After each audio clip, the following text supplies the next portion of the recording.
Enchaîner les baisses de foi, s'éloigner d'Allah et de la religion, ressentir des émotions négatives, eh bien c'est souvent lié au péché. Et des fois on va se retrouver à essayer de limiter le péché dans notre vie, à essayer de l'arrêter. Mais très souvent on se rend compte qu'en fait ça marche pas très longtemps et on finit par y céder. Tout ça, ça fait partie de la vie du musulman et aucun d'entre nous peut dire qu'il n'a jamais commis de péché. Tout simplement parce que le monde dans lequel on vit, cette dunya, elle est faite pour nous tenter. Et cette vie, c'est pas banalise d'ailleurs toutes ces choses sur lesquelles le musulman a été mis en garde. Mais pas que. On rappelle aussi que l'objectif premier de Shaitan, c'est de nous pousser à en commettre, avec les waswas, avec les insufflations.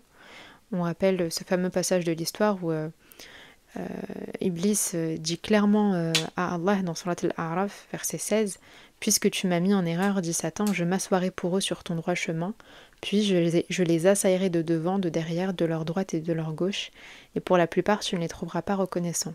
Sors de là, dit Allah, banni et rejeté, quiconque te suit parmi eux, de vous tous, j'emplirai l'enfer. Dans le sujet de cet épisode, le sujet de cette semaine, je te partage quelques astuces, quelques moyens d'arrêter de commettre un péché. Mais avant ça, on va quand même aborder un point assez important. Avant de chercher à arrêter de commettre un péché, il va falloir comprendre une chose, c'est que Allah ne nous a pas interdit certaines choses sans donner d'explication. Derrière chaque chose qui est interdite, il y a un réel danger pour l'homme, et Allah ne nous veut que du bien. Donc premier point, si on cherche à arrêter un péché, on se met à faire des recherches. Le pourquoi du comment cette chose est mauvaise pour nous, pour notre santé, pour notre physique, pour notre raison, pour notre avenir, ici-bas et dans l'au-delà. Et je l'ai toujours dit, mais pour moi l'islam c'est une religion de bon sens, c'est une religion qui est totalement logique. Et généralement il ne faut pas creuser trop loin, il ne faut pas creuser trop longtemps pour avoir des réponses claires. Et c'est aussi une religion qui nous pousse à apprendre par nous-mêmes, à réfléchir par nous-mêmes. Je rappelle ce premier verset qui a été révélé au prophète Mohammed par l'ange Jibril qui lui a dit Iqra.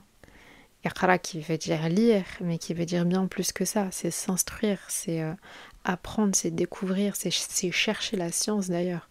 Donc on se doit de faire un effort sur ça. Ensuite, on va essayer de cibler tout ça. Donc on prend une feuille et un stylo, ou dans tes notes, vraiment c'est comme tu veux. Mais tu vas venir écrire tout ce que tu fais et qui est haram. Tous tes péchés, toutes les choses sur lesquelles tu veux travailler. Tu vas faire une petite liste. Et en fait, ça, c'est une étape qui est hyper importante parce que ça va te permettre d'avoir une réelle prise de conscience. C'est une chose de commettre un péché, mais de l'écrire noir sur blanc, ton cerveau, il va vraiment réaliser tout ça. Donc le fait d'écrire, ça va rendre la chose réelle.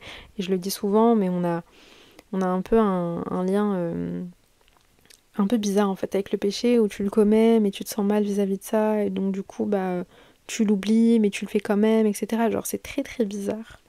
Et finalement, on se met... Enfin, on n'est jamais face à ce péché-là, en fait. C'est très, très chelou comme relation avec le péché, mais l'écrire noir sur blanc, ça rend la chose réelle. Il y a une prise de conscience. Ton cerveau, il va vraiment réaliser. Et ça, t'en as besoin pour pouvoir passer à autre chose. T'as besoin de cette prise de conscience. Par contre, ça peut faire un peu peur. Surtout si au début, il y a pas mal de péchés. Mais vraiment, il faut se rappeler qu'on n'est pas là pour se juger, on n'est pas là pour se dénigrer, on commence tous quelque part. Dans cette liste de péchés, on peut commencer par la chose la plus simple. Et justement, je conseille fortement de commencer par la chose la plus simple. C'est préférable de commencer avec un léger péché qu'on peut arrêter facilement, plutôt que de commencer par le truc que vraiment tu te dis mais aucun lien, je peux faire ça maintenant. Vraiment, on commence par ce qui est simple, ça va venir t'encourager pour la suite. Et vraiment, si on prend quelque chose de trop compliqué, en fait, ça peut être dur. On peut ne pas valider cet objectif-là et du coup, tu vas perdre facilement espoir. Une fois que tu sais par quoi commencer, et c'est bien de ne pas tout faire en même temps, on y va crescendo, hein, petit à petit, péché par péché. On s'encombre pas parce que ça peut être très compliqué. Une fois que tu sais par quoi commencer, on va un peu entrer en introspection. Quand est-ce que tu as commencé ce péché? Pourquoi? Est-ce que tu étais seule? Est-ce que tu étais accompagnée? Et en fait, tu te mets à analyser la fréquence à laquelle tu le commets. Est-ce que c'est la journée? Est-ce que c'est le soir? Est-ce que c'est dehors? Est-ce que c'est chez toi? Est-ce que c'est avec tes potes? Enfin bref, on analyse tout ça. C'est important parce que ça va nous aider à y voir plus clair. Et ensuite, il va falloir essayer de savoir pourquoi est-ce que tu commets ce péché, genre, et surtout qu'est-ce que ça t'apporte. Et plus tu vas creuser, plus tu vas te rendre compte que les raisons sont souvent débile et que ça peut être évité facilement. Vraiment pour la plupart des cas, tu commences quelque chose sur un coup de tête et en fait le problème c'est que ça devient une habitude. C'est là où c'est compliqué. C'est que quand tu vas faire ta petite introspection, et vraiment je te conseille d'écrire, c'est mieux, tu vas te rendre compte que en fait ce péché-là tu le commets d'une manière assez ponctuelle, c'est tout le temps, tous les jours à la même heure et tout. Et ça devient juste une habitude. Ça t'apporte pas grand-chose. Ça, c'est une habitude. Et pour pouvoir perdre une habitude, va falloir essayer de la remplacer par quelque chose d'autre. Ça, j'en parle après. Quatrième point, on met en place notre plan d'action. Et là, ça va dépendre pour chacun. On est tous différents, on fonctionne tous différemment. Donc c'est à nous de savoir comment est-ce qu'on va s'y prendre. Sur le fait d'arrêter un péché, certains coupent tout du jour au lendemain. D'autres, ils vont y aller crescendo. Sur le fait de tout couper du jour au lendemain, ça peut fonctionner pour certains, mais pour d'autres, c'est un peu dangereux. Parce qu'en fait, tu laisses pas assez de temps pour pouvoir... pour que ton cerveau puisse comprendre ce qui est en train de se passer. Surtout quand il y a une petite dépendance à ce péché-là. Tu peux rechuter très facilement. C'est voilà, comme les grosses addictions, etc. Les gens, ils essaient de tout couper du jour au lendemain. Pendant un mois, ils y arrivent. Et puis le mois d'après, ça y est, ils ont repris. Mais encore, si par exemple c'est une consommation de drogue, etc., c'est des quantités qui sont encore plus énormes que d'habitude. Donc c'est très violent, c'est très brutal. Maintenant, ça dépend de chacun, d'accord. Faut savoir ce qui marche le mieux pour nous. Et si c'est crescendo, le danger aussi c'est qu'on peut être trop gentil avec soi-même. Tu vas te dire non mais c'est pas grave, juste cette fois-ci. Au final tu dis ça sur des jours, des semaines et des mois, donc faut réussir à trouver le juste milieu. Pas être trop dur avec soi-même, mais trouver le juste milieu et savoir ce qui est bien pour nous, ce qui est juste pour nous. S'interdire des choses qu'on aimerait faire parce qu'on sait que c'est quelque chose de mal, c'est un réel combat, c'est un vrai djihad nefs. D'ailleurs j'ai fait un épisode dessus si ça t'intéresse, pardon. Donc voilà, trouver le juste milieu. Maintenant, pour arrêter ce péché, faut prendre la chose comme si c'était... alors j'ai beaucoup parlé d'addiction et tout, mais c'est le meilleur exemple pour pouvoir comprendre la chose. Faut prendre ça comme si c'était une sorte d'addiction. On va pas se couper de la chose en croisant les bras. Et tu vas pas attendre que les choses se passent comme ça, non. On va la remplacer par quelque chose d'autre, mais quelque chose qu'on aime bien. Parce que sinon ça va pas trop fonctionner. Je prends toujours l'exemple de l'écoute de la musique. Ça c'est le problème d'énormément de personnes. C'est très très compliqué, c'est très difficile parce qu'on commence tous quand on est jeune. Ça nous accompagne à certains moments de nos vies qui sont assez difficiles. T'écoutes certains morceaux, certains rappeurs, tu te dis ah purée, il décrit exactement ce que je suis en train de vivre. Ça t'apporte une sorte de fausse consolation. Enfin bref, c'est très compliqué. J'en ai déjà parlé, mais moi c'est vraiment une réelle épreuve. Pour supprimer l'écoute de la musique, faut remplacer ça par un autre contenu audio. Ce contenu audio, ça peut être du Coran, ça peut être un podcast, ça peut être écouter un livre ou lire un livre. En fait, c'est la même chose d'ailleurs avec tous les autres péchés. Faut essayer de s'occuper, mais avec quelque chose qui va nous apporter. Parce que derrière un péché, on recherche aussi quelque chose. Quand tu commets un péché, tu recherches soit l'attention des autres, soit un certain sentiment, soit une sensation. Donc on rééquilibre tout ça dans le bien. On choisit quelque chose pour remplacer ce péché par voilà, une chose qui soit bénéfique pour nous, qui nous apporte, qui nous stimule, qui va venir peut-être nous donner plus ou moins le même sentiment, mais dans le bon. Vous voyez ce que je veux dire? Par exemple là sur l'écoute de la musique, on remplace ça par quelque chose où on va apprendre quelque chose. Qui va nous rendre heureux ou heureuse. C'est ça le but en fait. C'est pour ça que je disais que tu peux pas supprimer quelque chose comme ça en croisant les bras et en attendant que les choses se passent. T'es obligé de remplacer ça par quelque chose d'autre. Au début, en tout cas, c'est ce qui va vraiment aider à tromper ton cerveau. Et ça peut être bizarre, mais en fait, il faut que ça devienne aussi une habitude. Ce que je conseille aussi, parce que dans cette période de transition, ça peut être très très compliqué parce qu'on est là, on essaie de changer nos habitudes, mais faut aussi essayer de noter tous ces moments où on a cédé à ce péché. Moi j'avais donné un conseil il y a ça hyper longtemps, je sais pas si je l'avais partagé ici sur ce podcast, mais ce que tu peux faire c'est de noter dans tes notes ou sur papier tous les moments où tu vas commettre ce péché.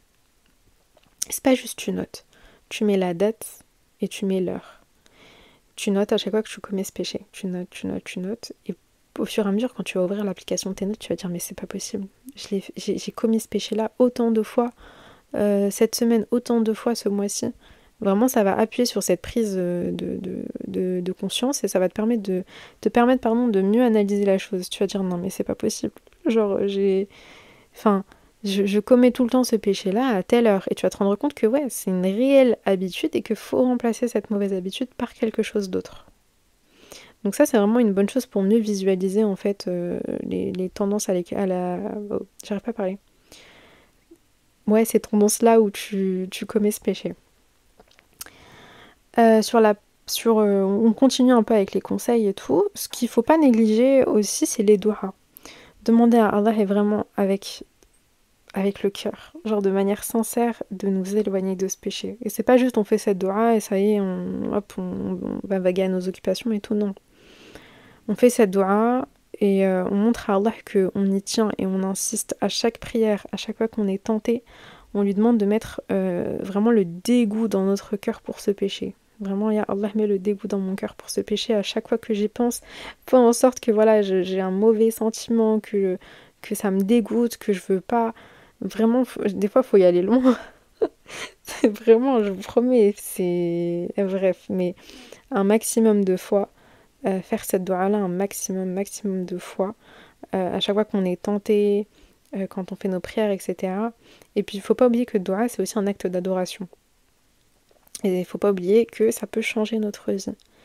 Et Allah lui-même, il le dit dans Surat Ghafir, il dit « Invoquez-moi, je vous répondrai. Ad'ouni astajib lakum » Donc, il nous demande lui-même de l'invoquer. C'est un pas vers lui qu'on fait.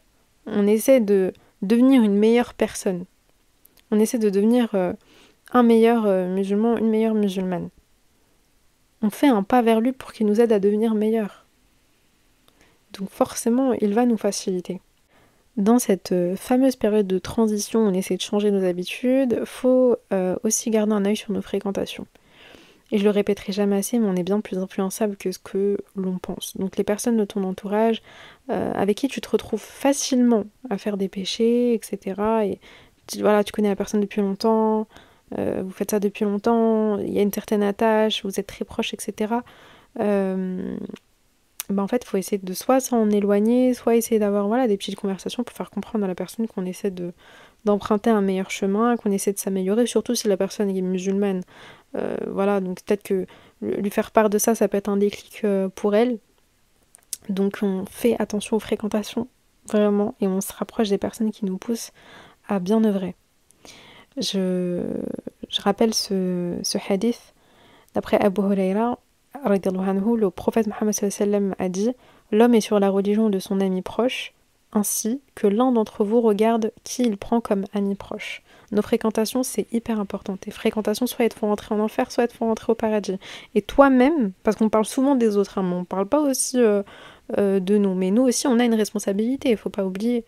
On a une responsabilité vis-à-vis de nos amis, de notre entourage. Qu'est-ce qu'on fait avec ces personnes-là? Est-ce qu'on les pousse à bien œuvrer? Est-ce qu'on les pousse à devenir de meilleures personnes? Ou est-ce qu'au contraire, à chaque fois qu'on se voit, qu'on passe du temps ensemble, on passe notre temps à critiquer, à parler de la terre entière, à faire de mauvaises choses, à pousser la personne à faire de mauvaises choses?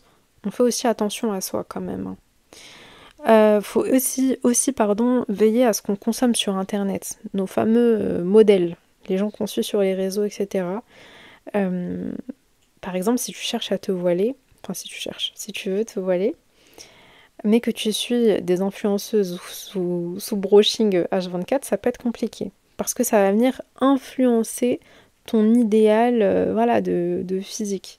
Ça va venir jouer sur ta définition de la beauté. Donc on s'abonne aux bonnes personnes et on met de côté tous ceux qui peuvent nous influencer en mal. Après bien évidemment on y va doucement, hein. La religion c'est aussi du juste milieu, donc c'est pas parce que quelqu'un n'a pas la même religion que toi ou parce que la personne est musulmane mais qu'elle n'a pas encore eu le déclic et c'est pas voilée ou quoi que ce soit qu'il faut le boycott. Pas du tout. Mais en tout cas, je sais que toutes les personnes qu'on voit sur les réseaux sociaux, qu'on suit, qui partagent leur quotidien, ont une influence mais de malade sur nous. La manière dont ils vivent, comment ils s'habillent, comment ils consomment, ce qu'ils font, etc. Ça a une grosse influence sur nous et il faut essayer d'avoir de bons et de beaux modèles Donc suivre des personnes qui partagent les mêmes valeurs que nous, qui partagent de belles valeurs, qui vraiment te poussent à devenir de meilleures personnes. Et, et après, forcément, je pense que ça se joue voilà, sur les réseaux sociaux comme TikTok, Instagram. Je pense que c'est les deux plus importants. Mais faire un tri dans ces abonnements, regarder toutes ces influenceuses qui te donnent envie de faire des brushings, qui te donnent envie de t'habiller voilà, avec des vêtements courts et tout. Je dis pas que tu peux pas le faire. Si t'es chez toi ou t'es entre femmes, tu fais ce que tu veux. Maquille-toi, habille-toi, fais-toi des brushings. Vraiment coiffe-toi comme tu veux. Mais ouais, moi je sais que ça peut jouer. Vraiment, ça peut énormément, énormément jouer. Ce travail sur soi, il peut prendre des semaines, ça peut prendre des mois, ça peut prendre des années. Et forcément, il y a des moments où tu vas craquer. Il y a des moments où tu vas reprendre ce péché. Et surtout au début. Et en soi, on sait que l'homme, il a été créé de manière faible. On est très très faible. Et dans ces moments-là, on doit juste penser au repentir et au pardon. Le repentir, c'est ce qui va t'aider à te laver de ce péché, ce qui va t'aider à te relever. J'ai fait d'ailleurs un épisode sur le repentir. Et comment est-ce qu'on s'y prend quand on commet un péché? Généralement, quand tu commets ce péché-là, t'es un peu dans l'euphorie du truc. Tu vois, tu te rends pas compte du moment présent, t'es vraiment têtu à ce moment-là. Tu penses à peine en fait aux conséquences de ce péché. T'es vraiment dans l'action du truc. Et puis ensuite, il y a le moment où ça y est, genre t'as commis ton péché et tu reviens un peu à la raison. C'est comme si ta raison elle avait disparu. Tu reviens un peu à la raison et tu dis mais purée, c'est pas possible. Genre c'était trop facile, j'ai commis ce péché-là trop facilement. Et tu commences à regretter. Tu commences à regretter et sachez d'ailleurs que le regret c'est déjà une forme de repentir. Hein. Tu commences à regretter. Moi je conseille pas de rester longtemps avec ce sentiment de... Je vais pas dire ce sentiment-là de regret, mais ce sentiment où tu culpabilises et tu penses à 24 et tout. Faut agir en fait quand c'est comme ça directement. Tu laisses pas trop traîner la chose. Directement, tu cherches à te repentir. Donc tu fais tes ablutions et tu pries 2 rak'at. Dans ces 2 rak'at-là, tu demandes le pardon à Allah. Il y avait une doua d'ailleurs que j'avais partagée dans l'épisode du repentir qui est vraiment propre au repentir. Mais voilà, faire taouba, c'est hyper important. Parce qu'en fait, ça va venir, comme je te l'ai dit, te laver de ce péché. Tu vas venir te confier en fait à Allah et tu vas venir chercher à t'améliorer, à demander le pardon à Allah. C'est chercher pardon à s'améliorer. Et même si tu reprends le lendemain ce péché, et bah tu refais le repentir. Chaque jour de la semaine, tu as fait ce péché, et bah chaque fois tu vas te repentir.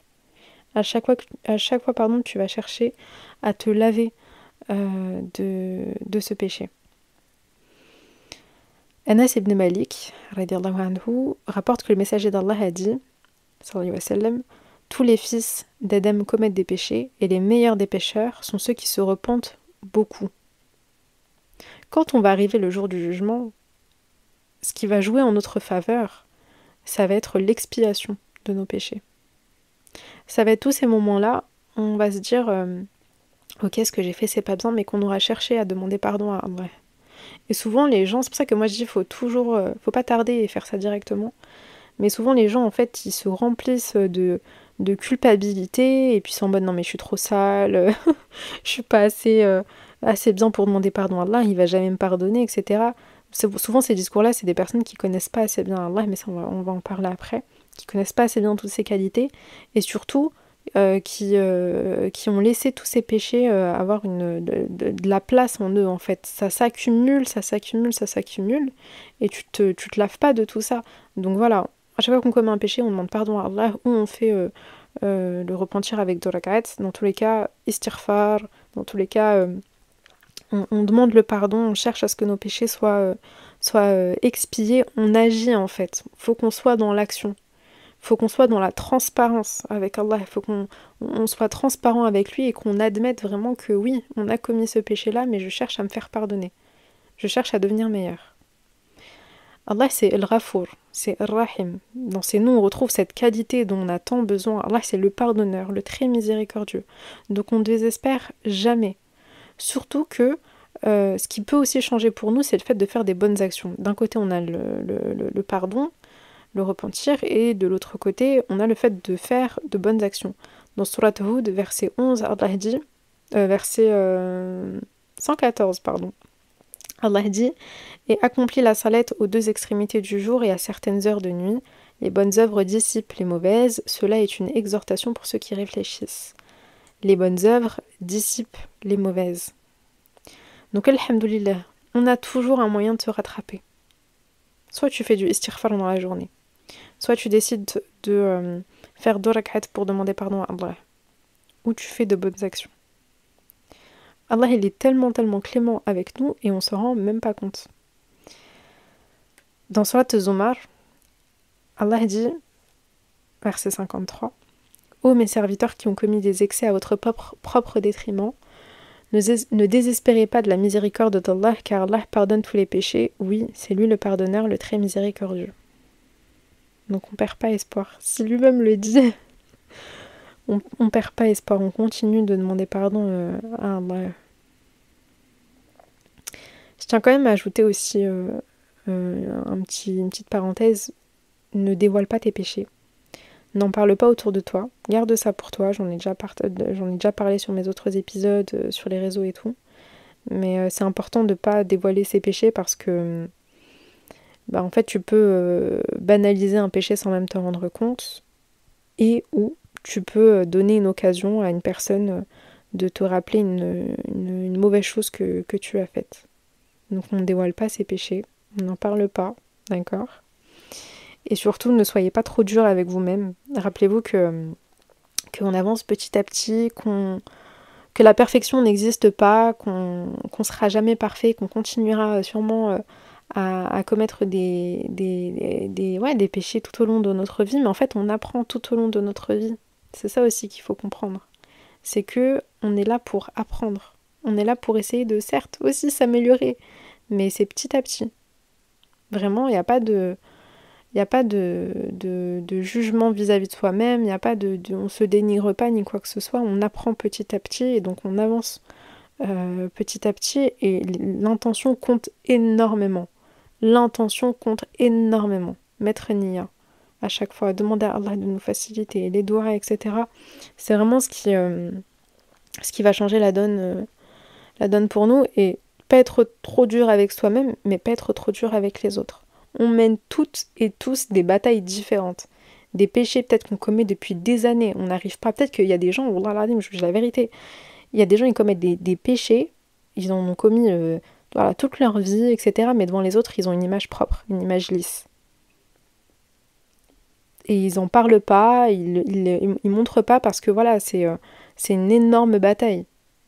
Donc ne pas être trop dur non plus avec les autres. C'est pas parce que toi aussi t'as réussi à arrêter un péché du jour au lendemain que ta pote aussi elle doit l'arrêter du jour au lendemain. C'est très différent pour chacun d'entre nous parce que voilà, on fonctionne différemment, comment dire, on a toutes et tous nos faiblesses, et ces faiblesses-là, sont pas ancrées de la même manière pour chacun d'entre nous. Des fois, c'est très très très profond. Donc voilà, je crois que j'ai fait le tour avec ce sujet. Vraiment, ça me tenait à cœur quand même d'en parler. Et la seule chose sur laquelle je peux conclure, c'est que vraiment qu'Allah nous facilite, qu'Allah nous pardonne nos péchés, qu'Allah nous facilite pour les arrêter et pour ne plus jamais d'ailleurs les reprendre. C'est vraiment l'objectif. Et khair, Inch'Allah, vraiment ne perdez pas espoir. Continuez à vous rappeler dans tous les cas que Allah pardonne les péchés, qu'il est le Ghafour, et que chaque effort compte. Des fois c'est un pas en avant, 2 pas en arrière. C'est pour ça que je dis que l'intention compte énormément et que chaque effort est noté. Et chaque effort comptera en notre faveur. Si l'épisode t'a plu, n'hésite pas à le partager. Tu peux en parler autour de toi, me laisser les 5 étoiles et un commentaire. Et on se dit à très vite, Inch'Allah, pour un nouvel épisode. Assalamu alaikum.